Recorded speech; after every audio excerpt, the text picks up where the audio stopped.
El retrato oval.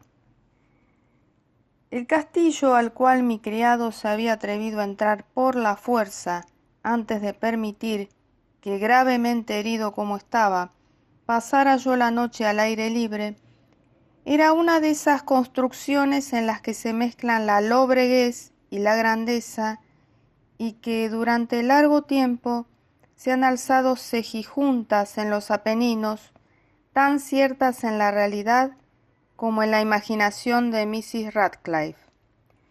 Según toda apariencia, el castillo había sido recién abandonado, aunque temporariamente. Nos instalamos en uno de los aposentos más pequeños y menos suntuosos.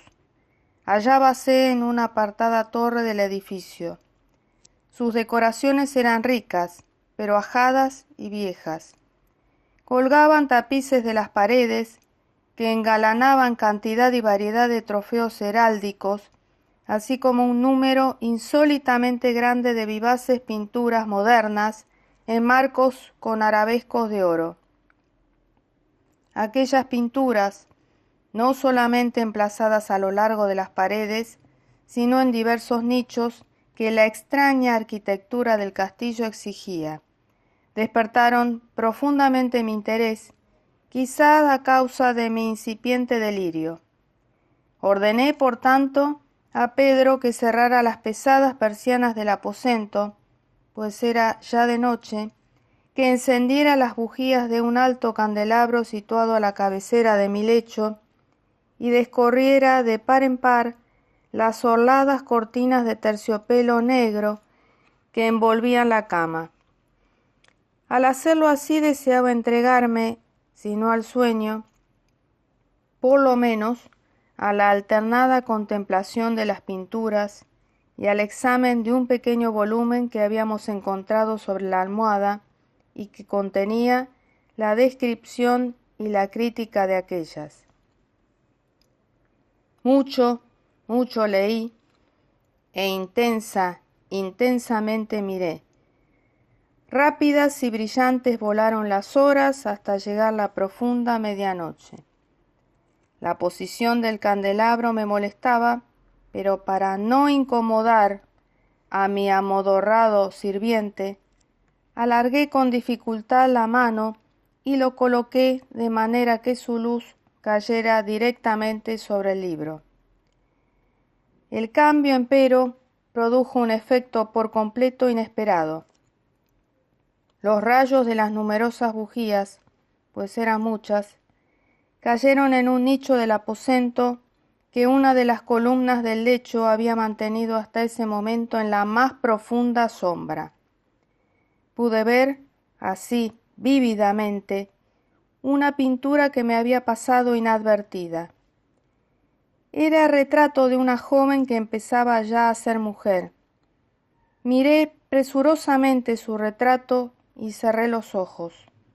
Al principio no alcancé a comprender por qué lo había hecho, pero mientras mis párpados continuaban cerrados, cruzó por mi mente la razón de mi conducta.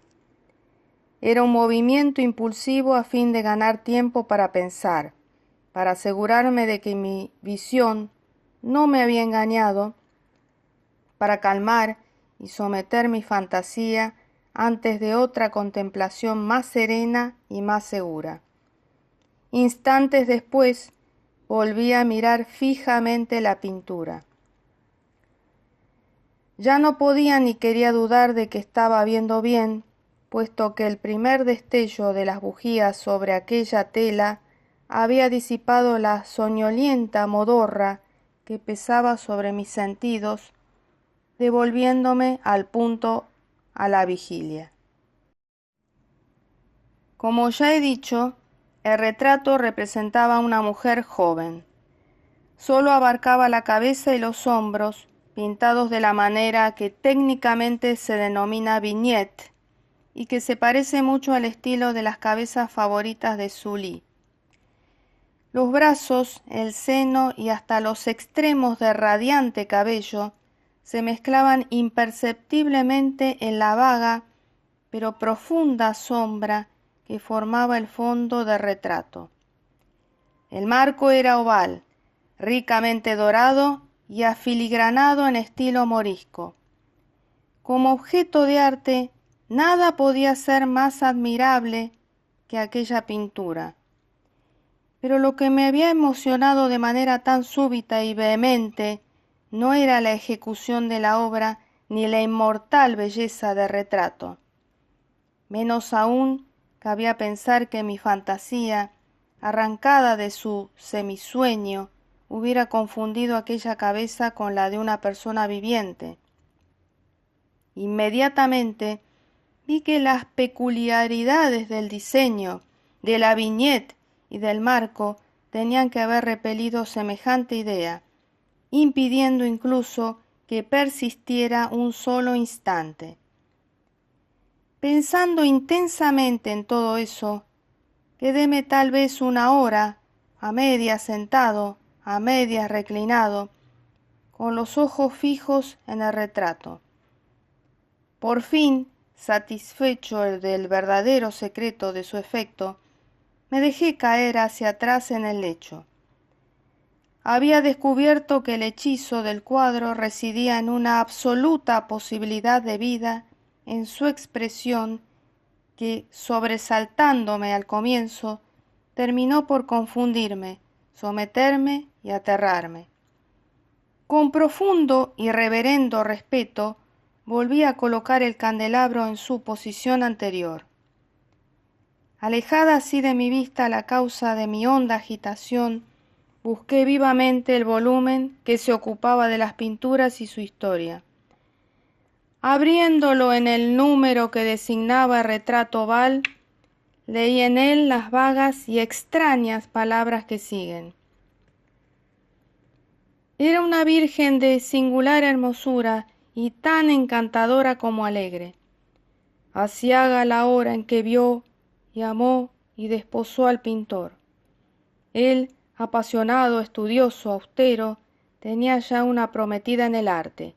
Ella, una virgen de sin igual hermosura y tan encantadora como alegre, toda luz y sonrisas, y traviesa como un cervatillo, amándolo y mimándolo, y odiando tan solo al arte, que era su rival, temiendo tan solo la paleta, los pinceles y los restantes enojosos instrumentos que la privaban de la contemplación de su amante.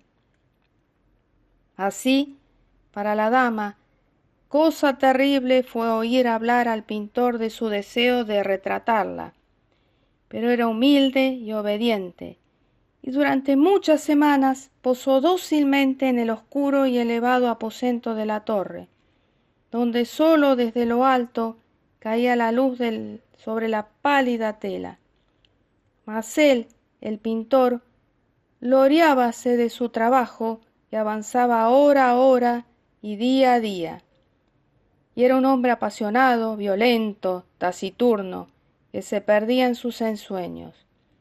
Tanto que no quería ver cómo esa luz que entraba lívida en la torre solitaria marchitaba la salud y la vivacidad de su esposa, que se consumía a la vista de todos, salvo de la suya.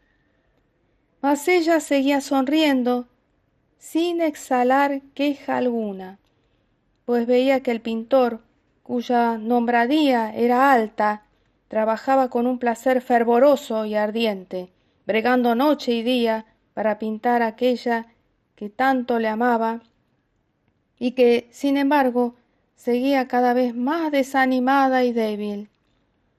Y en verdad, algunos que contemplaban el retrato hablaban en voz baja de su parecido como de una asombrosa maravilla, y una prueba tanto de la excelencia del artista como de su profundo amor por aquella a quien representaba de manera tan insuperable. Pero a la larga, a medida que el trabajo se acercaba a su conclusión, nadie fue admitido ya en la torre, pues el pintor habíase exaltado en el ardor de su trabajo y apenas si apartaba los ojos de la tela, incluso para mirar el rostro de su esposa. y no quería ver que los tintes que esparcía en la tela eran extraídos de las mejillas de aquella mujer sentada a su lado. Y cuando pasaron muchas semanas y poco quedaba por hacer, salvo una pincelada en la boca y un matiz en los ojos, el espíritu de la dama osciló, vacilante como la llama en el tubo de la lámpara. Y entonces la pincelada fue puesta y aplicado el matiz, y durante un momento el pintor quedó en trance frente a la obra cumplida. Pero cuando estaba mirándola, púsose pálido y tembló mientras gritaba: «Ciertamente esta es la vida misma», y volvióse de improviso para mirar a su amada. Estaba muerta.